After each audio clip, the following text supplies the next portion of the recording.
उनसे बात हुई तो इनके जो है जूम मीटिंग चलती है, मुझे लगता है कि 24 घंटे में 14-15 घंटे चलती होगी शायद। कंटिन्यू। हाँ, पहले तो बहुत चलती थी, सुबह भी चलती थी, दोपहर में चलती थी, शाम को चलती थी, 11-12 बजे तक चलती थी। अभी की टाइम चलती है हाँ। सुबह 5 से 8, दोपहर को 2 से 5 और शाम को 7 से 2। हाँ, तो उन्होंने मुझसे जुड़ने का आग्रह किया, तो मैं उस मीटिंग में जुड़ा। जुड़ के बातचीत हुई, अपनी बातें रखी मैंने। तो मैं अच्छा, उन्होंने मुझे मेरे यूट्यूब वीडियो देखे थे उन्होंने, तो बोले आप एक हमारा प्रथम वर्ष का कोर्स है, उसे तैयार कर लीजिए, तो हम आपका फिर टेस्ट लेंगे। 5 लोगों की एक जूरी होती है, वो ऑनलाइन ही टेस्ट लेती है। तो अब मैंने वो जो दिया था उन्होंने सिलेबस, काफ़ी कुछ तो मुझे याद था, कुछ तो डीपली चीज़ें थी वो मुझे याद नहीं थी, वो मैंने अपना याद करके और 3-4 दिन बाद मैंने टेस्ट दे दिया वो। तो कुछ चीज़ें थी, जैसे वो जो लास्ट का अपना वो था ना, सुरा मेरा मज्जे पमाद ठाणा, तो पमाद ठाणा जो बेरमणि वाला शब्द था, हम पमाद को थोड़ा सा अलग तरीके से ले आते हैं। पमाद मतलब प्रमाद से था वहां पर, तो उसको हम अर्थ करने में उसको चूक जाते हैं। वो आदरणीय वकील साहब ने मुझे बताया था उस समय जब मैंने टेस्ट दिया था, तो टेस्ट में उन्होंने वो गलती पकड़ी कि आपने इसको प्रमाद शब्द को यूज नहीं किया, उसको जो प्रमाद भी उसमें शामिल है, मतलब नशाखोरी के साथ प्रमाद शब्द यूज उसमें शामिल है। तो शायद 94 आउट ऑफ 100 मैंने उसमें गेन किए थे उस टेस्ट में। तब से मैं इनसे जुड़ा, रेगुलर टच में रहा, बातचीत होती रही। तो कई बार इन्होंने कहा भी कि भाई मथुरा में मीटिंग लगाइए, मथुरा में मीटिंग लगाइए। समय भी नहीं मिल रहा, आपको पता ही है किस तरह से हम लोग काम भी कर रहे हैं, इधर जॉब भी है अपनी। तो अभी हाल ही में इनकी जो है बिधौनी में मीटिंग फिक्स हो गई। तो इन्होंने मुझे बताया कि मथुरा में एक मीटिंग फिक्स हुई है। तो मैंने कहाँ हुई है, तो उन्होंने मुझे बताया कि बिधौनी में। पता चला मुझे बिधौनी में हुई है। तो बिधौनी में इनकी मीटिंग थी कल शाम को। तो बोले आप 7 तारीख की सुबह मीटिंग कर सकते हैं। अच्छा, उस समय छुट्टी का आदेश नहीं आया था 7 तारीख का, छुट्टी का आदेश बाद में आया हमारे वाल्मीकि में जयंती जो थी हुई है। तो मैंने कि उससे पहले कहाँ है संडे को, बोले संडे को हमारी मीटिंग है पलवल में। तो मैंने कि संडे की शाम को फिर हम यहाँ पर मीटिंग कर सकते हैं। तो ये सोच के संडे की शाम की मीटिंग हमने लगाई थी खप्परपुर में। यहाँ लगा कहाँ लगाई, गाँव में खप्परपुर में की। लेकिन अभी वो आने में हो गए सर लेट, क्योंकि 3 बजे वहाँ से चले, 4:30 तक मेरे पास आ जाना था। हम 4:30 बजे चलते, 5 बजे खप्पर पहुँच जाते, वहाँ हमारी मीटिंग होती। अभी रात में क्या है कि वहाँ पानी वानी भरा हुआ है, तो मच्छर वच्छर है ना, ठीक से मीटिंग हो नहीं पाती। तो 5 बजे डिसीजन लिया गया भाई शेखर जी के साथ मिलके कि मीटिंग को यहीं कर लिया जाए, बजाय वहाँ जाए गाँव में जाने के, और अपने बुद्धिजीवी वर्ग को यहाँ बुला लें और परिचय हो जाएगा। एक ज़्यादा कुछ नहीं तो परिचय तो हो जाएगा आदरणीय सर से। तो अब मैं क्योंकि ज़्यादा भूमिका लंबी ना करते हुए सीधे आदरणीय जयवीर प्रकाश जी, जो कि एडवोकेट भी हैं और धम्मपद संघ के माध्यम से बुद्धिज्म को फैलाने का प्रयास कर रहे हैं। अच्छा, बुद्धिज्म जो हम अब तक सीख रहे हैं वो बुद्धिज्म नहीं है।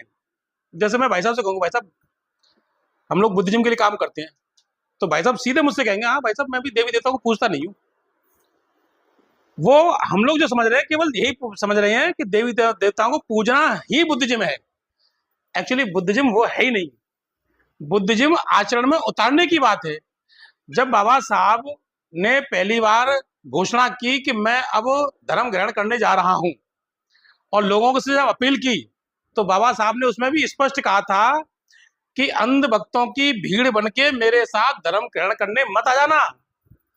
धर्म ग्रहण करने वही लोग आना जिन्हें बौद्ध धर्म में आस्था हो, जिन्हें लगता हो कि हाँ धर्म हमारे लिए अच्छा है, हमारे आचरण के लिए अच्छा है, हमारे मान सम्मान के लिए अच्छा है, वो लोग ही मेरे साथ धर्म ग्रहण करना। ऐसा ना हो कि तुमने आज धर्म ग्रहण कर लिया और कर कोई दिक्कत आई थोड़ी सी और तुम फट से दूसरे धर्म में चले गए। तो ये बाबा साहब ने अपने उस लंबा भाषण दिया, खैर मैं छोटी सी अंश बता रहा हूँ आपको। तो ये बाबा साहब ने भी कहा था। कई लोग कहते हैं, एक प्रश्न उठता है, हालांकि ये प्रश्न बहुत बुद्धिजीवी लोग पूछते हैं, सब अमूमन सब नहीं पूछते, कि बाबा साहब ने जो धर्म ग्रहण किया वो केवल इसलिए किया कि शोषण हो रहा था हमारे ऊपर, हमारे संग भेदभाव हो रहा था, हमारे संग जातिवाद हो रहा था, या बुद्धिज्म में क्वालिटी थी इसलिए बुद्ध धर्म ग्रहण किया। तो मेरा तो अपना आंसर है ही है। मैं चाहूंगा कि इसको है ना आदरणीय एडवोकेट साहब जयवीर प्रकाश जी से क्लियर ज्यादा करेंगे, मुझसे ज्यादा बेटर करेंगे, क्योंकि अच्छा पढ़ रहे हैं बुद्धिज्म को, त्रिपिटक को पढ़ रहे हैं, तो आचरण में उतारने की बात ये ज्यादा करते हैं। और ऐसा ही जो कॉन्सेप्ट है उस जूम मीटिंग में जब मैं जुड़ता हूँ, तो वहां जब हमसे बात होती है ना, तो आदरणीय धम्माचार्य जी या आदरणीय बौद्धाचार्य जी, इस टाइप से मतलब संबोधन होता है। और अगर किसी से कोई गलती भी होती है तो उनको सजा भी दी जाती है ना, जैसे वहां सजा का भी प्रावधान है, तो सजा भी ऐसे दी जाती है कि लोगों के कल्याण के लिए वो सजा दी जा रही है उनको, कि आपको ये सूत्र याद करके अगले दिन संघ में सुनाना है। ये सजा है उनकी कि आपको इस संघ को, इस सूत्र को याद करना है, या धम्मपद की ये वाली गाथा याद करके उसको अर्थ सहित आपको सुनाना है। ये सजा है उनकी। तो ये सजा से उनका कल्याण ही तो हो रहा है। या आपको जैसे किसी ने ज्यादा बड़ा दंड कर दिया तो आपको 100 रुपए का दंड संघ को देना पड़ेगा, ये सजा के रूप में। तो इस तरह की जो भावना है, एक हफ्ते तक जो है क्षमा मांगनी पड़ेगी, समय का क्या रोज आके क्षमा मांगनी पड़ेगी, इस टाइप से। तो खैर मैं अब ज्यादा क्या बोलूं, मैं सीधे चाहूंगा कि क्योंकि सभी लोग अपना है ना काम छोड़ के आए, इसके लिए बहुत बहुत साधुवाद। आदरणीय जयवीर प्रकाश जी, मैं चाहूंगा कि आप अपनी बात रखें निवेदन के साथ। जय भीम, नमो बुद्धाय। और एक बात हमें अच्छी तरह समझ लेनी चाहिए कि बुद्ध का धम्म जो है मंत्र पढ़ने का धम्म नहीं है, चैंटिंग का धम्म नहीं है। चैंटिंग करनी है, लेकिन चैंटिंग करके जो उसका अर्थ है अगर वो नहीं समझेंगे तो उससे कुछ भी उत्पन्न होने वाला नहीं है। उदाहरण देना चाहता हूं, अगर हमें कोई हिंदी में गाली देता है तो हमारा रोम रोम कांप उठता है, विचलित हो पड़ता है। लेकिन वही गाली कोई हमें इंग्लिश में दे, तमिल में दे, जो भाषा हम नहीं जानते हैं, हम पे कोई फर्क पड़ने वाला नहीं है। सही कह रहा हूं, गलत कह रहा हूं? हमारी भावनाएं, हमारे भीतर से जो तरंगे उठ रही हैं वो कब उठती हैं? जब उस शब्द का जो हमने सुना उसका कुछ अर्थ होता है। सबसे पहले तो हम जो ये शब्द निकालते अपने मुंह से, ये क्या है? ये ध्वनि है। ध्वनि होती है, ध्वनि का संयोजन होता है, शब्द बनता है, फिर शब्द का अर्थ होता है, अर्थ से फिर भाव निकलता है, और भाव से भावना बनती है। जब जाकर कहीं हम लोग जो है घायल होते हैं या खुश होते हैं, दुखी होते हैं या खुश होते हैं। तो इस बात को हमें समझ लेना चाहिए। तो भगवान का बुद्ध जो है नितांत वैज्ञानिक धम्म है, विज्ञान से भरा पड़ा। लेकिन इस वैज्ञानिकता को हमने नहीं समझा कि कैसे वैज्ञानिक है, तो हम कभी भी इसका जो है उपयोग नहीं कर पाएंगे। फिर दवा का जो है सही समय पर और सही प्रकार से उपयोग करना पड़ता है। अगर दवा का हमने सही तरीके से इस्तेमाल नहीं किया तो नुकसान देगी। जितनी डोज डॉक्टर ने कहा है खाने के लिए और जिस समय खाने के लिए कहा है, अगर उस समय नहीं खाई तो नुकसान देगी। सही कह रहा हूं, गलत कह रहा हूं?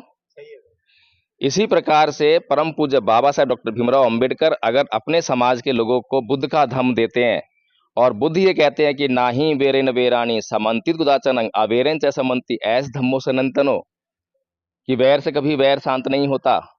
तो इसका मतलब जो है अब ये नहीं है कि हमारे समाज में नाना प्रकार के लोग हैं, हिंसात्मक लोग भी हैं, गाली गलौज करने वाले भी हैं। जहां तक गाली गलौज कर रहे हैं ठीक है, हम शांति बरत सकते हैं।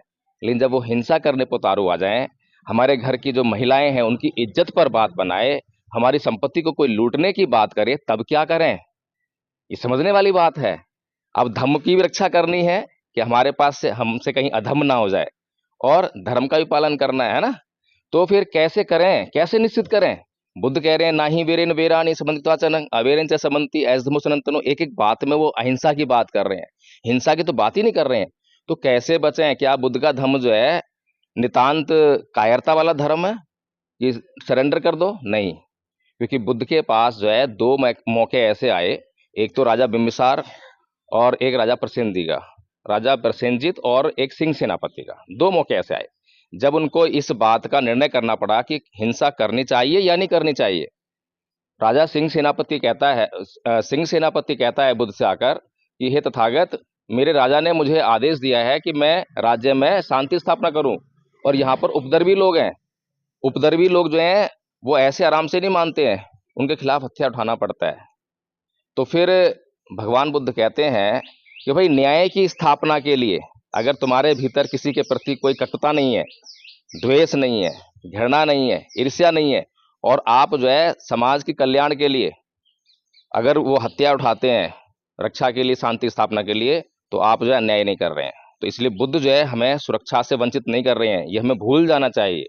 राजा प्रसेनजी की जो सेना है, जब वो युद्ध की तैयारी कर रहे हैं, किसी कहीं पर उपद्रव हो गया है उसको शांत करने के लिए, तो उसकी सेना के जो लोग हैं, सेना नायक जो है, वो सेना से निकलकर और बुद्ध के भिक्षु संघ में शामिल हो जाते हैं, इस युद्ध न करना पड़े, क्योंकि बुद्ध के अनुयायी हैं और बुद्ध अहिंसा की बात कर रहे हैं।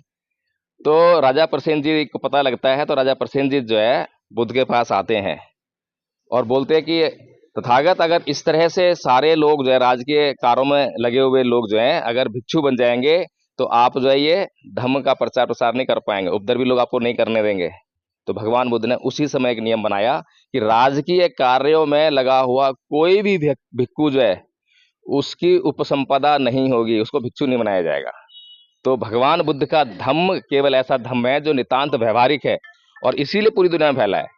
नहीं तो जैनियों का धर्म जातिवादी धर्म है, अहिंसा परमो धर्म वो कहते हैं, तो पूरी दुनिया में नहीं फैल पाया क्योंकि व्यवहारिकता नहीं है। जिस चीज को हम अमल में न ला सकें, जिस वाहन का हम प्रयोग ना कर सकें, उस वाहन की हमारे लिए क्या उपयोगिता है। फिर भगवान बुद्ध का धम्म जो है, भगवान बुद्ध दो तरह के लोगों की बात करते हैं। एक तरफ गृहस्थ लोग हैं, एक तरफ भिक्षु संघ है। भिक्षु संघ के लिए यही जो 5 शील हमने ग्रहण किए हैं, ये संकल्प है, किसी भी सूरत में उनको ये अमल में लाने ही पड़ते हैं भिक्षु के लिए। क्यों? जैसे हिंसा का नियम है, तो उसे किसी भी सूरत में हिंसा करनी नहीं है, कर ही नहीं सकता है, क्योंकि उसको किसी से भय नहीं है, अपने जीवन का भय नहीं है। अपमाद रतो भिक्खु भय दस्यवा, इस तरह से गाथा है, उसमें कहते हैं कि जो भिक्खु अप्रमादी है, भय नहीं खाता है, अप्रमाद से भय खाता है, तो वो भिक्खु जो है निब्बान के समीप समझो। ये जो बात समझ में आ रही है हमें? भिक्खु के लिए संकल्प है, लेकिन गृहस्थों के लिए क्या करें? क्योंकि गृहस्थों को तो जो है उनकी संपत्ति रक्षा करनी है, परिवार रक्षा करनी है, अपनी रक्षा करनी है। तो भिक्षु गृहस्थ के लिए क्या है? एक उदाहरण देना चाहता हूं आपको मैं। हम कायर लोग नहीं है, हम मार्शल कौम है, सुनते भी हम जो है। बाबा साहेब डॉक्टर भीमराव अम्बेडकर के पास एक बार, अब बाबा साहेब ने कभी हिंसा तो नहीं की अपने से, किसी को मारा नहीं, किसी घृणा नहीं करी, लेकिन एक बार क्या हुआ कि कुछ लोग जो है दूर दराज के गांव से उनके पास चलकर आए सुबह सुबह, और बड़े रो रहे, बड़े चीख रहे, बड़े चिल्ला रहे। बाबा साहब ने पूछा, भाई क्या बात हुई? कि बाबा साहब, हमारी बहन बेटियों की जो है उन अत्याचारियों ने जो है इज्जत लूट ली, हमें बर्बाद कर दिया, हमारे पर अत्याचार हुआ। बाबा साहब उनके ऊपर इतना चिल्लाए, इतना गुस्सा किया, अरे मूर्खो, कायरो, तुम मेरे पास जो है ये रोना पीटना लेकर आए हो, अगर तुम उन लोगों को मार कर आते तो मैं वकील हूं, मैं तुम्हें बचाने का काम करता। दोनों बातें सोचनी है हमें। ऐसा नहीं है कि कोई दुष्ट आदमी आके हमारे साथ कुछ भी अन्याय कर जाए और हम उसको सहन कर ले। मान्यवर साहब कांसीराम जी, आशुतोष नाम का पत्रकार है, उसे भर मीटिंग में थप्पड़ मारा था। लेकिन आज हम जो है ऐसा कोई भी उदाहरण जो है समाज के सामने पेश नहीं कर पाते हैं जिससे हमारे सम्मान की जो है, हमारी गरिमा की जो है रक्षा हो पाए। बड़ी बड़ी बातें तो करते हैं, हम अहिंसावादी हैं। मैंने खुद अपने जीवन में जो है, मुझे हिंसा की जरूरत नहीं है, मैं वकील हूं। मुझसे लोग बात करते हैं जब फोन पे जो है, तो मैं बिल्कुल भी उनको एक शब्द भी अपशब्द नहीं करता, उनकी सारी गालियां सहन करता हूं। और जब वो वीडियो, जब ऑडियो वायरल होते हैं तो दुनिया सुनती है कि ये हिंदू है, और ये हिंदू देखो कितनी घटिया भाषा इस्तेमाल कर रहा है। ये वकील साहब हैं, कितने अच्छे आदमी हैं। आप खुद सोचिए, अगर यहाँ 2 आदमी खड़े होकर जो है आपस में बात कर रहे हैं, एक आदमी दूसरे आदमी को गाली गलौज कर रहा है, खूब चिल्ला रहा है, खूब उस पर जो है मतलब मारने को आ रहा है, और दुनिया जो है देख रही है, 10 लोग खड़े होकर देख रहे हैं, और वो एक आदमी जो है जिस पर दूसरा आदमी चिल्ला रहा है वो शांति से खड़ा हुआ है, एक शब्द नहीं बोल रहा है। तो सारे लोग क्या कहेंगे? क्या कहेंगे कि देखो ये कितना अच्छा आदमी है और ये कितना दुष्ट आदमी है। लेकिन दूसरा आदमी भी, उसने 4 गालियां दे रहा है, 10 गालियां दे रहा है, वो अगर उसने एक गलती कर दी, एक गाली दे दी, तो वहां खड़े हुए 10 लोगों के लिए बड़ा मुश्किल हो जाएगा, किसको सही कहें, किसको गलत कहें। तो इसलिए हमें जो है इस बात का बिल्कुल ध्यान रखना चाहिए कि हमें एकदम क्लियर होना है, हमें एकदम क्लियर होना है। बाबा साहब डॉक्टर भीमराव अम्बेडकर का महाड़ आंदोलन याद कीजिए, पानी का आंदोलन कर रहे हैं, और उस समय उनको ये बताना है कि देखो हमें पानी पीने का भी अधिकार नहीं है। कौन लोग अधिकार छीन रहे हैं? जो लोग अब हम पर लाठियां मारेंगे, हम पानी पीने जाएंगे और जो लाठियां मारेंगे वो समझ लेना आप जो है कि वो जो है अतिवादी हैं, वो हमें इस अधिकार से वंचित करना चाहते हैं। लेकिन जो लाठी मारने वाले थे और हमारे लोग भी उन पर प्रत्युत्तर में हमला कर देते, तो फिर सरकार के लिए समझना बड़ा मुश्किल होता कि कौन सही है कौन गलत है। इसी तरह से हमें जो है फंसाया जाता है जानबूझकर। अभी प्रयागराज में हुआ, प्रयागराज में कुछ, मैं ये नहीं कह रहा कि हमारे लोगों ने हिंसा की, हमारे लोग हिंसा नहीं करते, हमारे लोग बहुत दबे कुचले आदमी हैं। कब से हम अहिंसा जो है करते आ रहे हैं, लेकिन हम पर हिंसा होती आ रही है। तो वहां पर जो है कुछ अतिवादियों ने, दूसरे लोगों ने मिलकर, 1-2 लोग घुसे होंगे और उन्हें हिंसा करवा दी है। तो इस तरह के षड्यंत्र हमारे साथ रचे जाते हैं। हमें इन बातों का जो है निस्तारण करना है, हमें हर बार सोचना पड़ेगा तो इसीलिए जो है भगवान बुद्ध का धम्म हमें ये सिखाता है कि आपस में जब हम इकट्ठे हों तो आपस में हमें बड़े विनय पूर्वक बात करनी है। जैसे भी आदरणीय जी के बीच में बात हो रही थी, अक्सर ऐसा होता है, ऐसे संघ टूट जाएगा, संगठन टूट जाएगा, क्योंकि जब हम एक दूसरे से जो है उत्तेजना में होके और ऊंची आवाज में बात करेंगे, तो ऊंची आवाज में बात करना, उग्रता से बात करना किसी को पसंद नहीं है। ये तो हमारे अपने बीच संघ की बात है, यहाँ तो हम अहिंसा का पूरा पालन कर सकते हैं, यहाँ तो कोई दुश्मन नहीं है। जब हम यहाँ पर अहिंसा का पालन नहीं कर पा रहे हैं तो बाहर अहिंसा का पालन कैसे कर पाएंगे? हमें पूरे समाज को जो है अहिंसात्मक बनाना है, तभी हमारी सुरक्षा निश्चित होगी। अगर समाज में हिंसा रहेगी, सारे लोग कलह कलेश में फंसे रहेंगे, तो हमारी जिंदगी जो है संकट में पड़ी रहेगी। तो हमारे सामने सीधा सीधा लक्ष्य है कि पहले अहिंसा, और जब अहिंसा से काम ना चल रहा हो, ये डिसाइड करना पड़ेगा कि हिंसा कब करनी है। मैंने अपने पूरे जीवन में हिंसा नहीं की है, क्यों? क्योंकि मुझे आवश्यकता नहीं पड़ती है। मैं वकील हूँ, मेरे प्रति जो है कोई हिंसात्मक हो जाए किसी की हिम्मत नहीं है। लेकिन वहीं पर एक आम आदमी है, मजदूर है, तो उसको तो जो है सभी ऐसे सोचते हैं कि बस ये तो चलता फिरता आदमी है, सो तो जब मर्जी कुछ भी कह दो। तो इसीलिए हर वक्त हमें सोचना पड़ेगा, समझना पड़ेगा। आदरणीय संघ, बहुत बहुत साधुवाद, धन्यवाद। अगर कोई प्रश्न हो आपके मन में धर्म से रिलेटेड तो पूछ लेना, और आज ना हो कभी भी हो तो फोन नंबर ले लेना और फोन से पूछ लेना। लेकिन धम्म का जो है अच्छी तरह से आचरण करना है। कल एक बौद्ध भिक्षु ने तो पूरे धम्म का ही नाश कर दिया। कल एक बौद्ध भिक्षु जो है ये कहने लगा कि मेरे लिए जो है बुद्ध और उनका धम्म ही सब कुछ है, अल्टीमेट है। अब सोचिए जरा, बुद्ध और उनका धम्म परम पूज्य बाबा साहब डॉक्टर भीमराव अंबेडकर ने गृहस्थों के लिए लिखा था, क्योंकि वो उनके पास टाइम नहीं है इतना कि वो त्रिपिटक पढ़ें और त्रिपिटक से पढ़कर जो है धम्म क्या है वो समझ सकें। इसीलिए बाबा साहब डॉक्टर भीमराव अम्बेडकर को बुद्ध और उनका धम्म लिखना पड़ा। लेकिन बौद्ध भिक्षु के पास तो समय ही समय, उसका काम ही क्या है? सुबह से लेकर रात तक बस होता है, या तो विपස්සना करेगा, ध्यान करेगा, या फिर अध्ययन करेगा, है। तो उसको तो त्रिपिटक पढ़ना है, त्रिपिटक में जितनी ज्ञान की गहराई है उसको हासिल करना है, फिर समाज में आके उसको बताना है और एक्सप्लेन करना है, बुद्ध धम्म को एक्सप्लेन करना है। और बौद्ध भिक्षु जो है कल बहुत, मतलब मेरा भी दिमाग खराब हुआ, मेरे अंदर ही द्वेष आ गया। हाँ, तो ठीक है आदरणीय संघ, बहुत साधुवाद, धन्यवाद। सब विस्तार करवाते हैं, सभी हाथ जोड़ लें। सब्बे सत्ता सुखी होन्तु, सब्बे होन्तु चखेमिनो, सब्बे भद्राणि पश्यन्तु, मा किंचित् दुःखमागमा, सब्बे सत्ता सुखी होन्तु, सब्बे होन्तु चखेमिनो,